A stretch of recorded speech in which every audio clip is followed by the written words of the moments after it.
Autoline Daily is brought to you by Bridgestone, passion for excellence. This is Autoline Daily for 6/11/2010.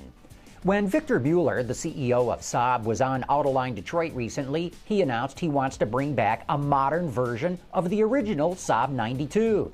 Now Bloomberg reports that the Swedish automaker and BMW are in talks about sharing parts and technology for that new small car. BMW could provide Saab with engines, transmissions, and the Mini Cooper platform to build the new model. Like touching a hot stove with its hands, yesterday General Motors quickly backed off its mandate to employees to say Chevrolet and to never say Chevy.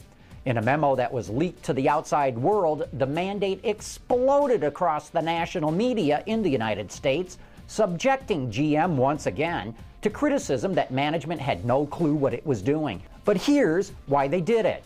Chevrolet is now a giant global brand, not just one in North America. Well over 3 million Chevrolets are sold worldwide. And while the term Chevy is common in North and South America, it is not common elsewhere. And that's why Chevrolet wanted the consistency of using one name all around the world. And speaking of GM, former chairman Rick Wagoner was elected to the board of the Washington Post, an unexpected and somewhat surprising development. I say surprising because Rick often had a contentious relationship with the media, so who'd ever thunk he'd end up on the board of a giant media company.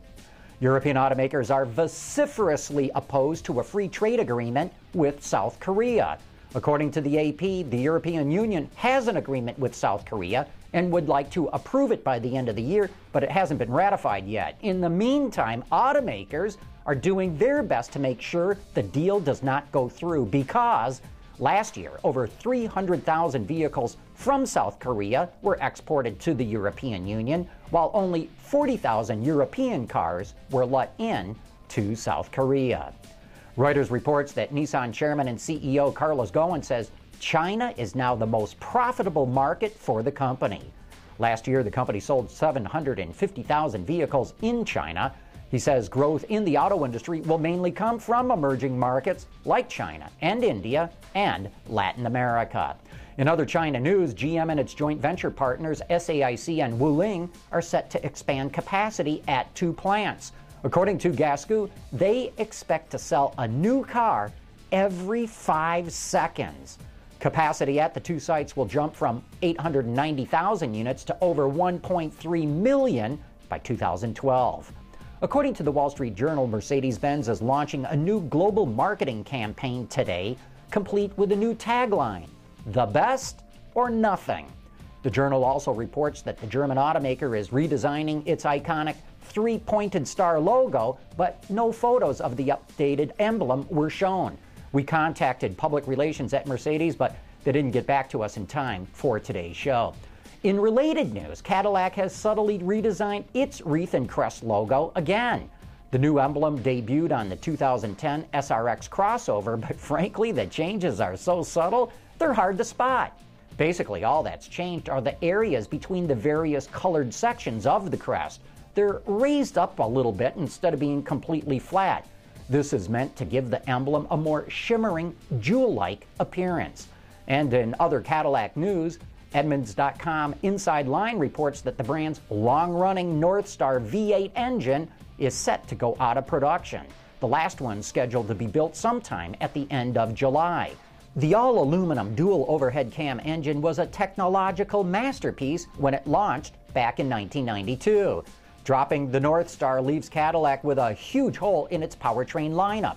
No real replacement has been named, leaving only GM's venerable overhead valve, small block engine family to carry the V8 torch, at least for now.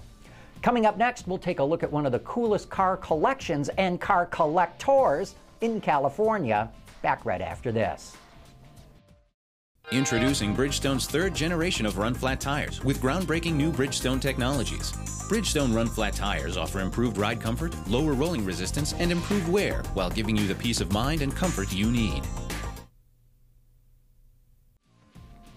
Bruce Myers is a car collector extraordinaire. He has all kinds of Ferraris and Porsches in his collection. He's got cars of famous movie stars and famous race cars. But at his heart, Bruce is a hot rodder. Take a look at this clip that comes from the Autoline in LA series that we did in 2008. It's a great description of why he loves hot rods. First of all, I think that hot rodding in general is a very important part of our heritage, like jazz and baseball. I mean, it's real Americana. So, and I'm a real proud American, and also, very proud of Detroit's heritage. But out in Southern California, the hot rod was really the king, And I remember when I bought my first old hot rod. This was in the late '70s.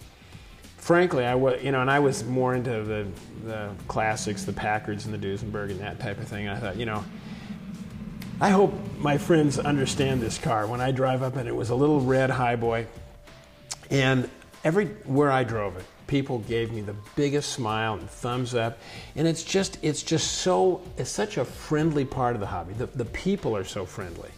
You go to a hot rod show, and everybody just enjoys each other's cars. They don't pick it apart and say, well, that's the wrong wheels, or this shouldn't be the...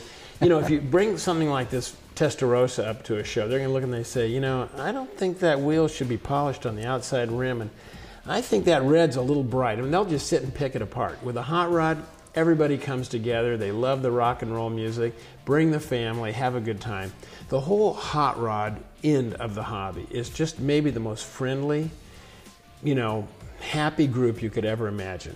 Well, Bruce, it's just fantastic to sit here and talk to you. I mean, not only does your enthusiasm shine through, your love of automobiles and people comes through as well. Thanks so much for taking the time to talk with me today. Oh, it's a pleasure. It's just a pleasure. Let's do it again. Let's. By the way, you can get the DVDs from the Autoline in LA series, or just watch them for free. Just go to our website, AutolineDetroit.tv, and in this case, search the archives for show number 1220. And that's it for today's top news in the global automotive industry. Thanks for watching. We'll see you next week.